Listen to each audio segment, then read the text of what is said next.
to get all the pieces and parts in there and for them to be happy requires sadness and anger on your part. Let's go take a look.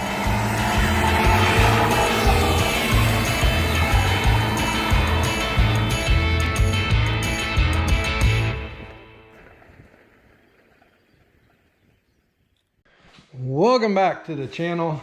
The Torino is up on stands. We've started to kind of just give it an inspection, and we're gonna knock a couple things off the list because we're not gonna jump into brakes right away. Maybe tomorrow. I do need, and the reason why not is there's one thing, the air shocks. We got to do the air shocks, and for that it's most definitely a two-person job. So there's no light over here, but you got an air shock down here, and it goes up, and there's an upper mount, and it's a stub mount. And to get to the other end of that, you got to go into the trunk, pull out, by the way, the factory Firestone spare, and the jack and all those goodies. And then there's two little access holes up behind the back seat. We'll go through those to get the top bolt of the air shocks. And then the bottom, I think, are also, yeah, the bottom are stub mount too, or stud mount. And then, yeah, well, Plum Airlines, I don't know where his air filler is at the moment, but we'll put it back where it is now, or we'll make a discreet place. Usually, back in the dray, we'd hide them. Let's see. Oh, it's not here. Usually we'd hide them right behind the license plate way back when, but I don't know. We'll trace the lines. We'll let you know where it's at. But Jalen's pulling the right rear wheel off, and then I'm going to fold myself up into a ball, jump in the trunk with an impact, and then he's got to hold the body of the shock so it doesn't spin. And you know, I got long arms, but I can't reach that and outside to the body of the shock at the same time. So we're going to jump in and do that, and we'll show you what we find. Okay, I think you can have the light. I can feel around where I need to be. Okay. And then, yeah, just have that rear end where it's not hanging on the shocks and it's not pushing on the shocks.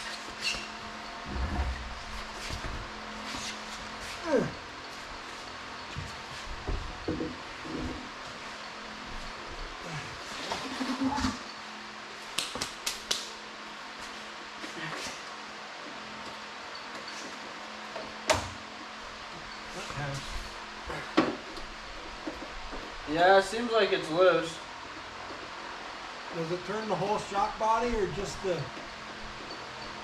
I don't see anything turning from here.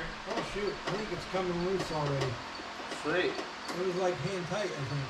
Oh, that's not sweet. Yeah, it's loose already.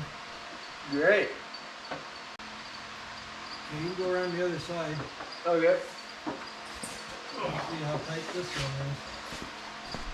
Oh, it's going to do the same thing. Really? So much for a two-man job. Huh. Unless it's spinning down there. I don't think it is, though. No, it's not. Yeah, I don't think. Alright, here we go. Those three glass packs are different, too. You might be able to... I don't know if they have any air in them or not. You might be able to pull them down out of there.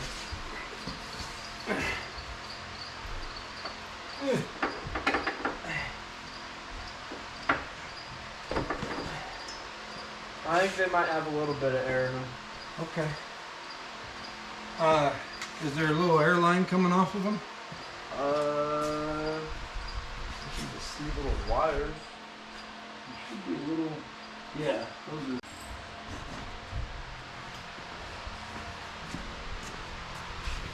These have... You must have one line that goes to the first one, and then the second line jumps across to the other side. Yeah, because that other one's only got one on it. Yeah. So he's gonna unscrew those, and whatever air is in the system should come out. And we should be able to collapse that. Otherwise we'll just let the differential down a little bit. There it goes. They were holding a little bit. Little. The top were 9/16. Yeah, I'm gonna start you there. You might have to hold on to the body of the shock with the other hand. Try to get in there.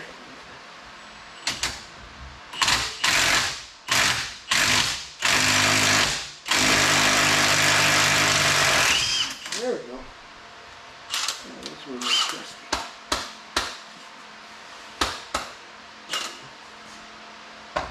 Yeah.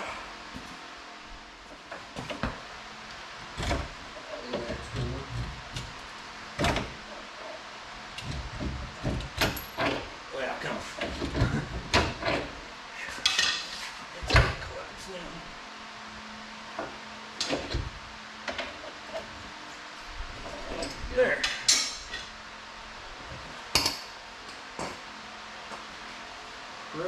Pleasure lift. Woo! AC Delco parts. That's interesting.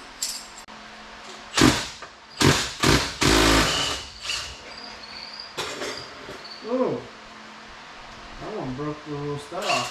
Oh, nice. It has to be a stud mount on the bottom too. There's no option there. Yeah. No. All right.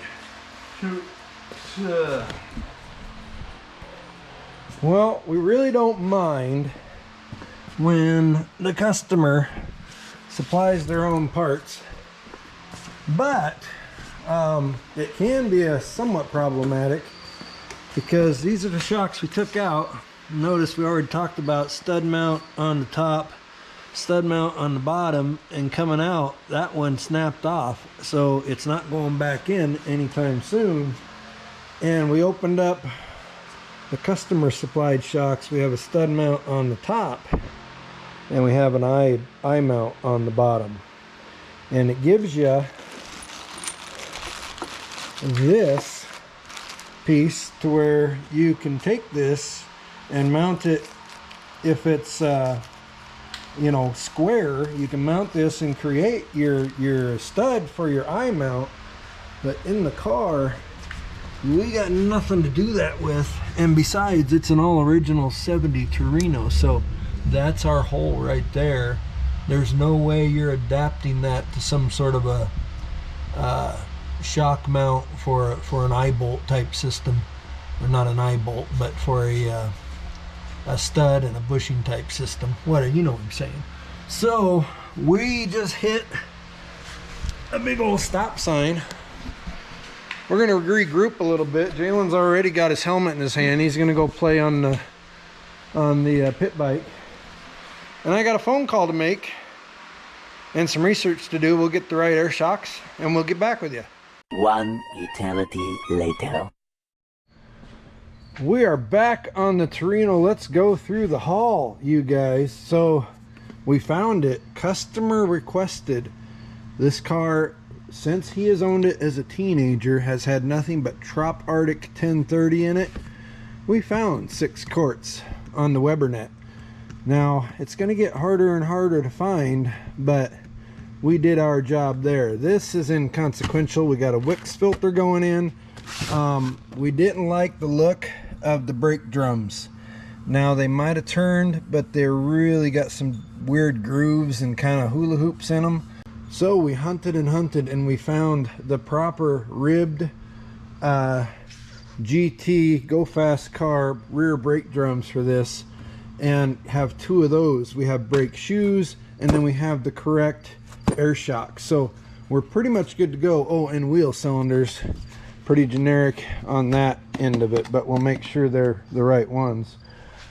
So I kind of told you that it may not be as it seems on these brakes, with especially what we had was kind of a firm pedal, and the backs, especially this left rear, would lock up almost instantly. Now we pulled this off, and well, it is kind of the first go-to. We've had some leakage. In fact, you can see I just pulled the pins, not the pins, but these things. I just pulled the pins, I'm gonna call them, out of the wheel cylinder. So yeah, we've been leaking a little bit, and what that does, guys and gals, is it causes the road dust to form almost like a loose clay putty type thing, and that gets on the shoes, and you can see how it makes these little stains, and it makes the shoes, they absorb that liquid, they swell, number one, and then they also, it makes that stuff turn into kind of a sticky slurry. And so as soon as you get any kind of modification from here, they just grab. They grab and grab and grab. And part of the reason why we are replacing both drums is this one had a little bluing in it, like it's gotten a little warm from time to time, and we didn't want to put warped drums back on this hot rod. So we've got the right parts so far. We do have to verify the wheel cylinder. We'll pull one of them out of the box. But next thing is we got to come back behind here and get this brake line loose right here. There's 2 bolts, pretty standard stuff. We'll clean all this up. We'll take all the hardware back and get it cleaned up in the parts washer, and then we'll start going back together. Our only real possible pitfall, number one, parts wise, is if the wheel cylinder's wrong. Number two is if we somehow damage this brake line. You know, this car's original, so we're going to try to save on all the originality. So first thing, we got to get some PB on that. We'll break that loose, and I think we'll be in pretty good shape. So let me get this all kind of cleaned up, and we'll start building new brakes to go back in. And yeah, life is going to be okay. What I originally thought when I told you that it may not be, you know, your first inclination, which is always something leaked into the drums and they're grabbing, it seemed like maybe the fronts weren't getting a lot of pressure. We checked that when Jalen was here. He stepped on the pedal, tried to move the wheel, different variations of pressure, that kind of stuff. And yeah, I think they're fine. I think what I'm seeing is on the rotors in the front, they aren't real shiny. There's almost some surface rust almost. But probably this rear brake problem has been going on for so long, and he's been having to drive this car so gingerly because of the rear brakes wanting to lock up, that he just hasn't been using the brakes like, you know, brakes. Well, things have escalated, and it's not completely uncommon to have this type of escalate. I really didn't want to go this way because of the originality of this car, but we're dealing with brakes. It's a safety issue, and we're already not going FOMO co with all of our parts. So what am I getting at? Well, the brake lines would not let go of the flare nut, would not let go of the brake line on the wheel cylinder on the driver's side. So here we are. We ended up zip zapping it with the cutoff wheel right behind that flare nut, and then the same thing happened on the T at the differential. So we just cut it there, and we've got a new section of steel line that we are going to bend pretty close to this template, and we'll just fix it. Now we're a little longer. I always like to get plenty of length. We'll reflare a line on this end. There are some crusty portions here, and the last thing we want to do is tidy up the brakes on this thing, have this guy go down the road and you know, open her up, only to find out that there's still brake issues. We're gonna bend this up. I've got this kind of cheapo Chinesium bender. You can also use tubing, exhaust tubing or something you have laying around to get the round bends. The steel is a little bit harder to bend because it's a harder metal, Those copper clad lines are really soft. You can pretty much bend this up with your hands and come real close, but we are going to use original equipment style lines. Now this isn't a plain steel line. They just don't have them anymore without special ordering. This does have a coating on it, a gray coating that is a rust inhibitor. So we're going to go ahead and use that. I'm going to start bending this up. I'll bring you in if we come up with anything super exciting, and then we'll bring you under the car when we put everything back together. All right, this is what we call being in the ballpark. We're real close all the way through. We dip up here. We'll cut the line right around there. The one thing I don't like about these prefab lines is they always give you this super long end on one, and that's obviously not close to what factory would have done. So we do have a regular flare nut for that. Now, I'm going to tell you, I used the tool for this bend and this bend because they're relatively close to one another and they're relatively tight bends. The rest of this, you just use your hands and you take your times. You know, this only took about 10 minutes. We aren't exact by any means, but we're close enough to where we can get this under the car, get this end screwed into the wheel cylinder, get this end screwed into the T on the axle. There's a little clamperoo here that holds it and a little clamperoo here that holds it, and we'll make it look really nice under the car. Let's get you up to date, and we have a clue for you. We are moved. I'll show you the driver's side. We're back together over there. Brakes are all put back together. We're on to the passenger side now. This brake line the nut came loose of the brake line and the wheel cylinder, so we don't have to replace this hard line from the center section to the passenger side. We're gravity bleeding now, drip, drip, drip. Wheel cylinder is in and tight, but here is the evidence that we've found. So we had an issue with the back brakes we thought were kicking in before the fronts, and in particular the driver's side one. And we found one issue or problem that was causing that was, now I'm getting glare off of the freaking floor, guys and gals. Sorry about this. It's the fall. Anyway, we had a wheel cylinder leaking over there and it made that muck. We've showed you that. Now, part B is this. We pull the shoes off of the driver or the passenger side and look real close here. See where the shoe material starts just after this notch. The shoe material starts just after this notch. The shoe material ends just ahead of this notch. Same thing over here. Now, let's take one of these and go over to the driver's side shoes. And again, these I noticed were about the same size. That's usually not the case. Let's compare this one to this one. See the difference here? We've got about almost an inch more shoe on the driver's side than we do from the passenger side. Same thing if we roll it over here.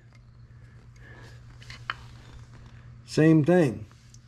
So, on the drum brakes, dudes and dudettes, teaching lesson numero B for this particular video. You will have, and let me get the new set out. Hang on. Okay, continuing. Here is one side, and they had them wrapped individually as pairs. But here's our second side of brake shoes for the rear of this Torino. Note where the shoe material starts here versus here on this shoe. Down here, a little bit short there, a little bit long here. On the drum brakes, one shoe, the shoe material is always a little bit bigger than the other. That means the smaller one goes on the front. So if the front of the car is this way, this one goes to the front. The larger one goes to the back. Now, there's some ancient science as to why. It may have to do with the parking brake, and then there's, you know, physics and all kinds of other sciences, but that's the bottom line. If you have two different size shoes, smaller one goes to the front, larger one goes to the back. So what happened here was both rear shoes got put on the driver's side. Both front shoes were on the passenger side. So that means even under 100% normal braking conditions, that right rear tire was always braking first and braking harder than the left rear. And it may have also been the cause of it braking harder than the fronts. Things you find. And this thing probably hasn't been cracked open in decades. So it was probably kind of an issue. And then once the wheel cylinder started leaking, then it became an irritating issue, and then a fairly unbearable one. Anyway, we're going to get it put back together right here. I'll show you. We've got all the driver's side put back together. I don't have a light over here, guys and gals. New wheel cylinder, same brake hardware, but here we go again. Bigger shoe at the back, shorter shoe at the front. That's ready to rock. We're gonna quick take the brake drums outside, our new ones, and I debated on doing this, but metal nowadays is way different than metal then a days. And these drums, if we throw them on here bare, which is what the factory would have done, they're gonna flash rust like that. So we're gonna take some low gloss, you know, the Duplicolor engine enamel, and we're gonna give them just a light spritz, so as they weather and stuff, they'll look the part. And they'll look better when you're looking through the little bit of holes in the wheels. That's the big thing. You don't want that bright orange rust just glaring at you. So we're gonna do that. We're gonna get this side put back together. Maybe I'll put you on the mini tripod and we'll walk you through some of that. You want me to walk you through some drum brakes? It ain't fun, but it ain't as scary as a lot of people think. We are back, and I'm gonna tell you, I'm gonna ask you, how about I ask you questions? Does it get much better than a really good chicken fried steak dinner and a Blue Moon draw? I'm gonna say no. It doesn't get much better than that. Now, yeah, okay, you can go steak, you can go ribeye, T-bone, whatever, but tonight, that was what was on the menu, and man, my belly's happy. Anywho, we're back on this. Let's throw together some drum brakes and try to do this. You know, first of all, rule number one with drum brakes is there's going to be swearing. It doesn't mean that it's the end of the world. It doesn't mean that, you know, you're really, really pissed off about it. That's just a fact of life. To get all the pieces and parts in there and for them to be happy requires sadness and anger on your part. So let's get that out of the way right there. There we go. First of all, and we did this without showing you, but if you got a parking brake, you gotta take this little springy thing on the park brake cable, wind it back a little bit. I like to take a needle nose vice grip, get it in front of the spring, push it back, clamp it, and then you can get your spring back on the old arm for the park brake. So that's on there, that's already done. It's gonna, you know, we're gonna sit like that when we're done. And now, here's where your first set of swear words is gonna come in. We're gonna put together the bottom end of this. I don't need that piece. This piece comes over here. It doesn't really do anything right now.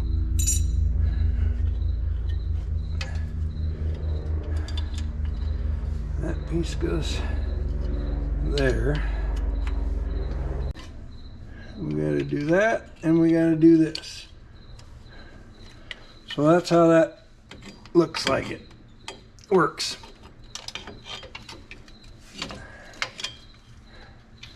Then you bring all this up here, and we should be able to kind of sort of set things up. So you're going to end up something about like so. Now you take your little pins and we're going to poke them through little holes down here. That guy might stay. Take your little backwasher, slide it over the pin.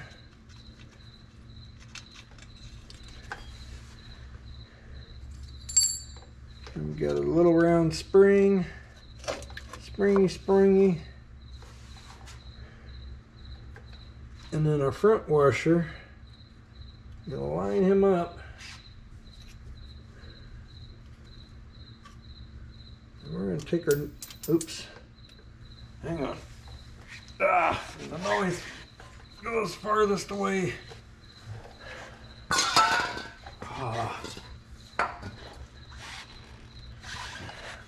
Like so.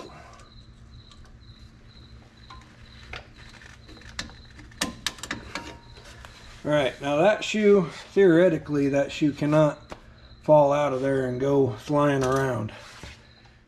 Come through, now we're over here. Oh, wrong way. Put our first little retainer washer for the spring on there. Then we get the springy, and my light's gonna die. Son of a biscuit. Okay. All right, we're back. Good thing I got like 6 of these from the freight harbor.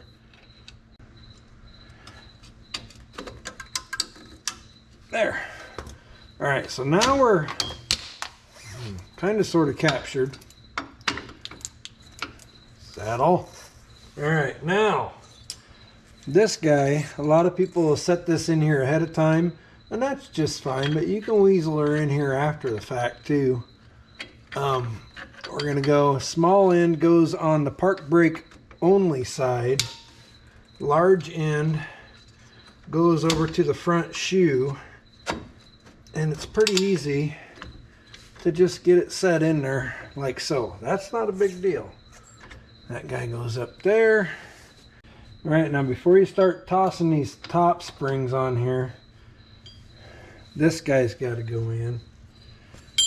For now, the little, I don't know, cable guide, I guess you'd call it, it just kind of sits there, but you need this guy to be up here before you put your springs on. The cable can just kind of hang. And then, now here, I have one of these drum brake tools, and this is the only time that I pull this tool out for the most part. I probably bought this at Kmart when Kmart was a thing. But for this particular set of circumstances, when you're putting these top springs on, this tool has this little notch in it right here, and you hook your spring, and that's the wrong spring, and you hook your spring, and then you can grab that top pin with that notch, and it makes that a lot easier to get done. So now we've got, this is behind here, that's no big deal. We've got our first one in. Our second one now, the reason we couldn't put that cable stay in is because what holds it in is this second spring. So now we're going to grab it and grab our center post.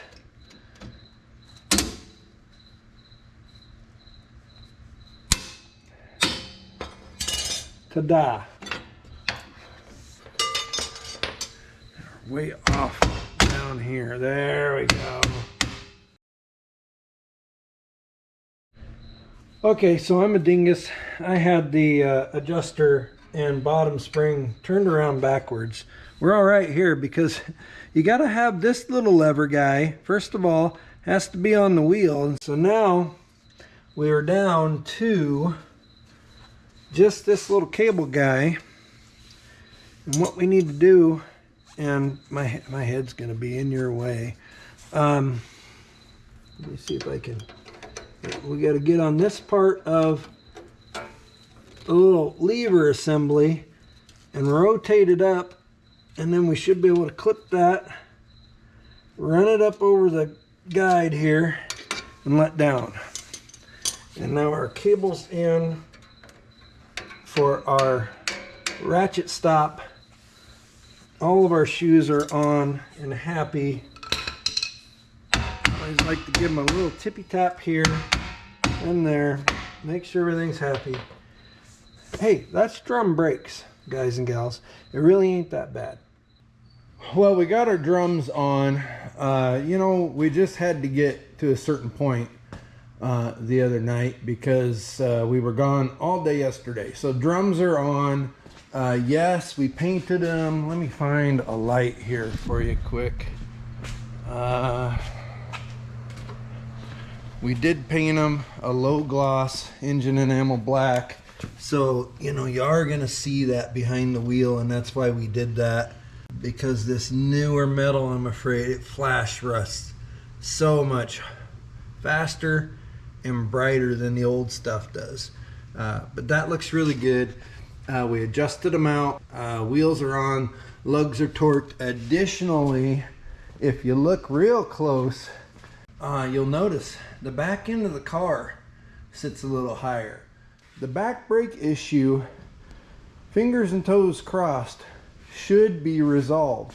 Before we go on our final road test though, we've got one more item on the checklist, and that's these 4 barrels on this carburetor. So we'll get you on a road test in a little bit, but I gotta, you know, click you off and start another video on the carburetor stuff.